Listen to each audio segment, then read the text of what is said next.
I still just can't believe that today is the day I'm finally getting married. It still just feels really surreal. I'm actually feeling very emotional about this right now just because I spent years helping brides can feel their best on their wedding day. And I eventually took that here to TikTok. So many of you guys have recreated all of my bridal looks. It just feels really surreal to sit here and finally do mine. I actually decided to use all Charlotte Tilbury for my look today. I just could not think of a better brand. For my wedding day look, I used them so much throughout the years in my bridal kit. So I'm just contouring lightly. Their contour one. Like the shade of this is perfect. It's really easy to work with. I'm just gonna go on top of the contour with their bronzer. This is the cream one. This is the perfect bridal blush. This is Pinky Glow. I like to warm it up on my hand first and then just start applying. Now I'm gonna go in with the Radiant Concealer, but I'm gonna put it on my hand first. Coat the brush and I'm just lightly going to apply. I'm going to apply some concealer in this area. With concealer, I'm gonna do one eye at a time. So I'm going to just blend with that blush brush. Then I'm gonna set this eye before I do the other one. This is their new Airbrush Loose Powder, and you guys, this stuff is insane. This gives you the most flawless under eye. I've been using the rose shade. It is unbelievable. I'm just going to set this under eye. Now I can go in on the other side, do my concealer, and set it. Now just going to set the rest of the face with the Airbrush pressed powder. I'm going to use the Cheek to Chic. This is the Pillow Talk blush. So just so obsessed with their airbrush bronzer. So I'm going to set all of cream with this. Favorite setting spray.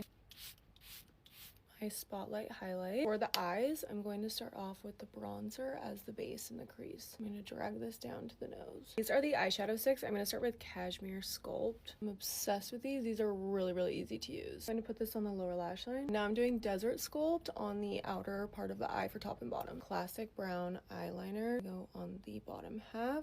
Lift up the eye and it's going in the upper waterline. I'm going to take this white from this palette and just put this on the inner corners. For the inner corner highlight, I'm using Satin Diamonds. I just added some mascara and some individual lashes. Now going in with Iconic Nude. Lipstick today is Pillow Talk Fair. Hey guys, here is the final look. I'm honestly feeling so happy with it and I'm ready to walk down the aisle. Love you guys.